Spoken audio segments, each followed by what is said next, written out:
नमस्कार दोस्तों, कैसे हो आप सारे लोग? आशा करती हूँ जो जहाँ पर भी हो अपने-अपने कर्तव्यों को सच्चाई के साथ और प्यार के साथ निभाने की जी तोड़ कोशिश किए जा रहे हो और हमारे इस साधना में हम माँ-बाबा के आशीर्वाद से, गुरु की कृपा से और परमेश्वर के इच्छा से आगे बढ़ते जाएँगे, सफलता के साथ। इसी शुभकामना के साथ चलिए शुरू करते हैं नन्हे इंसान की नन्ही कहानी। रांची की पंचम अध्याय। तो शुरू करें। फिर से मिली श्रोता, कहानी बोली टें टें। नन्हे इंसान की नन्ही कहानी। रांची पढ़ने जा रहे हैं 5वां पर्व और लेखिका है श्रीमती बानी पात्रो।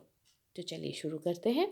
पहले पर्व में कहा गया था कि टेंटे लोग कॉलेज से रांची घूमने आए हैं और द्वितीय पर्व में हम जान जान पाए थे कि टेंटे लोग एक होटल में आए हैं, मतलब रहने के लिए आए हैं रांची में। तीसरे पर्व में वो लोग टेगोर हिल्स घूमने गए थे, लेक देखे थे और जो मेंटल असाइलम है उसके जो बड़े से येलो से जो दीवार है उसके पास से वो लोग गुजरे थे। चौथे पर्व में हम लोग देखे थे कि दशम फॉल्स वो लोग देखे हैं और होटल में वापस आके टैटा लोग एक साथ अंडा, मछली और मांस मतलब चिकन सारे एक साथ खा लिए थे। और फिर ऐसे ही मस्ती मजाक करते करते डिनर ख़त्म करके वो लोग फर्स्ट फ्लोर में वापस आ गए थे। लेकिन फिर क्या हुआ? फिर ऐसा हुआ कि वो लोग अपने हॉल हॉल जो डॉर्मेटरी जहाँ पर उन लोगों को रखा गया था वो लोग वहाँ पर पहुँचे और पहुँचने के बाद और एक मज़ेदार सिचुएशन में वो लोग अपने आप को देखे। और वो सिचुएशन क्या था उन लोगों को समझ में नहीं आया। सोए तो कैसे सोए, दीवार की तरफ सर करके या दीवार की तरफ पैर करके। बहुत कुछ वो लोग सोचे, सोच विचार करते करते फिर उन्होंने ये डिसाइड किया कि भैया अगर अपन नहीं, सारे बहनें लोग थे है ना, तो बहना अगर हम लोग दीवार की तरफ पैर करके सोते तो मुंडी पैसेज की तरफ रहेगा और अगर कोई रात को उठ के बाथरूम जाने के लिए चले तो भैया अ, अंधेरे में कौन किसको क्या कहते हैं पैर से रौंद देगा, किसकी मुंडी रौंद देगा पता नहीं। और अगर ऐसे रौंद दिया तो भैया कल उठ के जो झरना वो लोग देखने जाने की सोच रहे हैं, जो जलप्रपात मतलब फॉल्स देखने जा रहे हैं, तो वो देख नहीं पाएंगे। मुंडी चला गया तो भैया देखेंगे कैसे? तो इसीलिए वो लोग डिसाइड किए नहीं भैया हम नहीं नहीं नहीं बहना, हम लोग सारे लोग मुंडी को दीवार की तरफ रख के सोएंगे। तो सारे लोग सो गए और फिर दूसरे दिन सुबह उठे, उठ के ब्रेकफास्ट किए और निकल पड़े अगले फॉल्स यानी कि जलप्रपात देखने के लिए। और कौन सा जलप्रपात था चलिए जान लेंगे। लेकिन इस जो टूर है, सही मायने में इस टूर के जो मेन टूर गाइड थे वो थे बांग्ला के प्रोफेसर प्रोफेसर जीजी। तो ये जो जीजी सर हैं वो ही मेन गाइड थे, बाकी सारे जो टीचर्स हैं वो उनके सहभागी या सहयोगी थे। तो आज वो लोग देखने जा रहे हैं जोन्हा फॉल्स।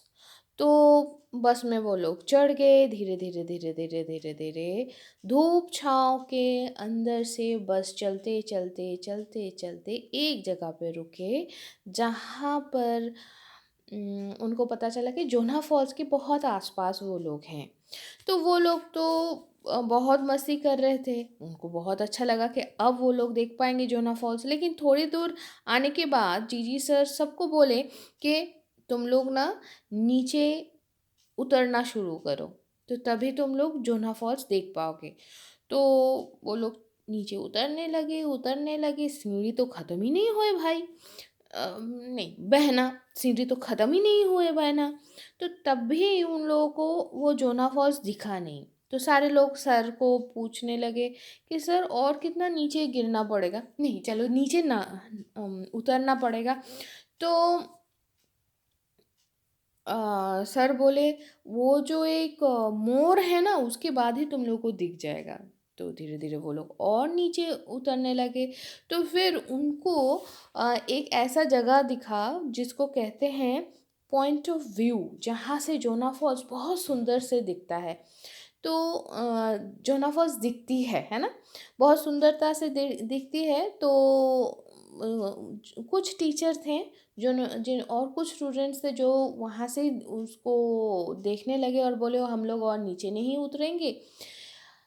लेकिन लेकिन ये भी था कि टाटा लोग देखे कि और थोड़ा नीचे उतरने के बाद, थोड़ा नहीं बहुत नीचे उतरने के बाद, तब जाके आप जोना फॉल्स को पास से देख सकते हो, उसको छू सकते हो। तो टाटा लोग सोचे कि इतना दूर आए हैं तो भैया चलो नीचे उतर ही जाते हैं, तब तब तो जाके अच्छा लगेगा। तो ये सुन के वो लोग नीचे उतरने लगे। तब तक जीजी सर ने ये बोल दिया कि देखो कोई भीगे हुए पत्थरों के ऊपर से चलोगे नहीं, अगर चलना है तो सूखे पत्थरों के ऊपर से चलोगे, वही आप लोगों के लिए सेफ है।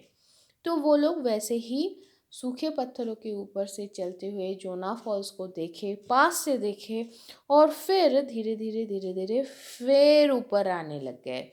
और ऊपर आके वो सारे बच्चे पूछे कि सर आपने बोला क्यों नहीं कि इतना नीचे हैं? तो सर बोले अगर पहले बोल देता मैं, तुम लोग क्या नीचे उतरते? मैं नहीं बोला था, इसलिए तुम लोग उतरने लगे, इसलिए तुम लोगों को कष्ट भी कम हुआ। एक बात बोलो तो आप लोगों को अच्छा लगा? तो सारे बच्चियां ना एकदम चीख के खुश होके बोले हाँ सर हमें बहुत मज़ा आया है। तो सच्ची में टाटा उस दिन ये भी सोचे, ना जानने की आनंद क्या है। तो दोस्तों आज के लिए कहानी तो यहाँ पर ही ख़त्म होती है, लेकिन सही मायने में ना जानने की जो आनंद है, जानने की इच्छा हम लोगों को आगे बढ़ाते रहते हैं, आगे बढ़ने के लिए हेल्प करते रहते हैं ना। तो आज के लिए यहाँ तक ही, उसी आनंद के साथ, उसी क्यूरियसिटी के साथ हम लोग आगे बढ़ते जाएंगे, माँ बाबा के आशीर्वाद से, गुरु की इच्छा से नहीं कृपा से और हाँ गुरु की कृपा, गुरु की इच्छा और परमेश्वर की कृपा से। तो इसी के साथ हम आज विदा लेंगे, लेकिन जाने से पहले सबको हैप्पी 74th क्या बोलूँ, गणतंत्र दिवस। मेरे मुंह से इंडिपेंडेंस डे निकल रहा था, लेकिन एग्जैक्टली आज संविधान होने के बाद 1951 में हम लोग सही मायने से स्वाधीन हुए थे। तो चलिए दोस्तों आज के लिए इतना ही, टाटा।